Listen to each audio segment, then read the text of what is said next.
Jordan Love era begins in Green Bay this weekend. They're taking on the Chiefs in Kansas City.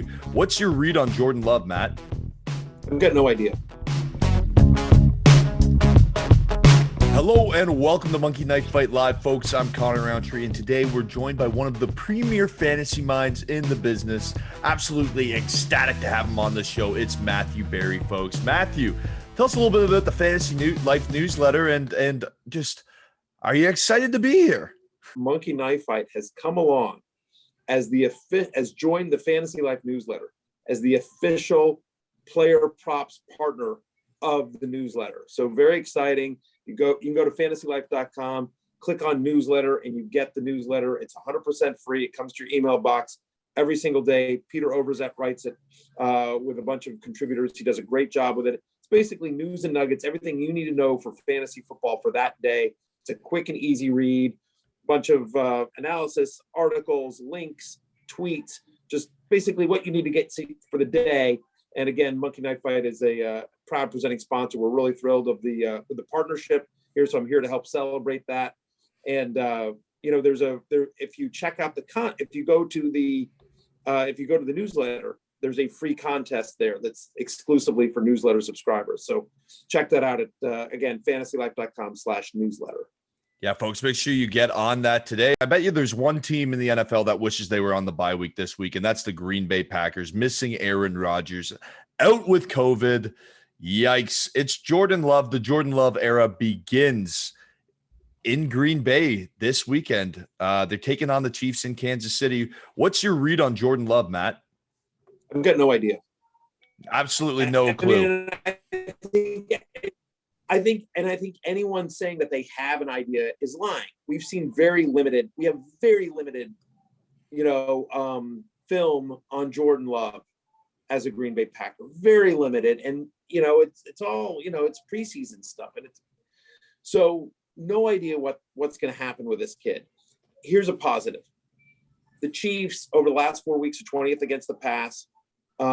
They are bottom 5 in the NFL in terms of most fantasy points allowed to opposing quarterbacks. So it's a pretty good matchup, right? And as I was joking on Twitter with Danny Kelly, who does a great job over at The Ringer, and I think he put it at something like, Packers have a week to let Jordan Love know who Daniel Sorensen is. And I just basically said, I said, he'll figure it out the first time he scans the field and sees somebody wide open. He'll know exactly who Daniel Sorensen was supposed to get. So, look, he's got Devontae Adams. He should get Marquez Valdez-Scantling back. We expect Allen Lazard also to be cleared as well. He'll have a full complement of receivers. He's got Aaron Jones out of the backfield.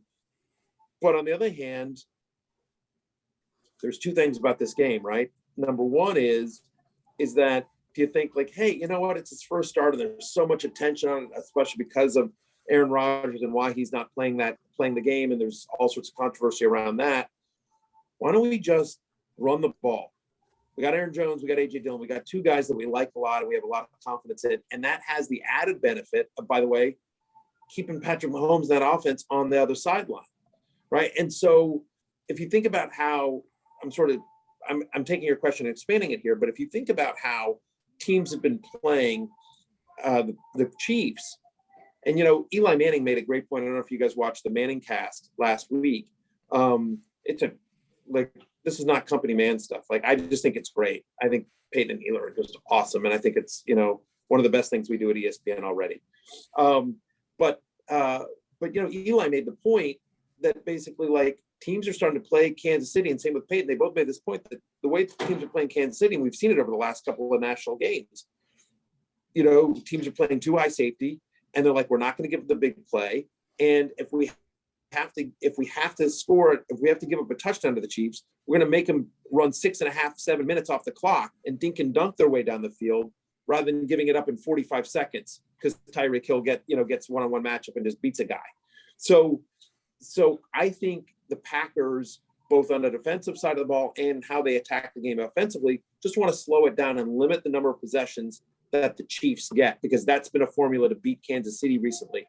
So all of that is a way to say, like, I probably would not touch Jordan Love's line.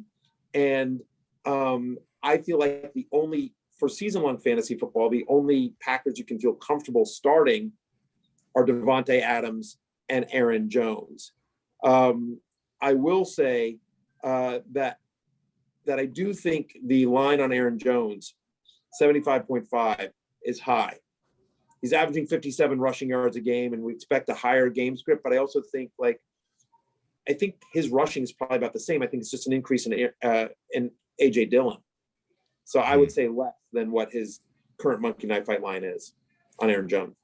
Well, thank you so much for the breakdown there, Matt. The in-depth analysis is always fun and I totally agree with you. There's not much tape on Jordan Love. Thank you so much for joining us today on Monkey Knife Fight Live. We really, really appreciate it. Obviously, so excited about the Fantasy Live newsletter, and so excited to have you here on the show. Thank you so much for joining us, and just thank you.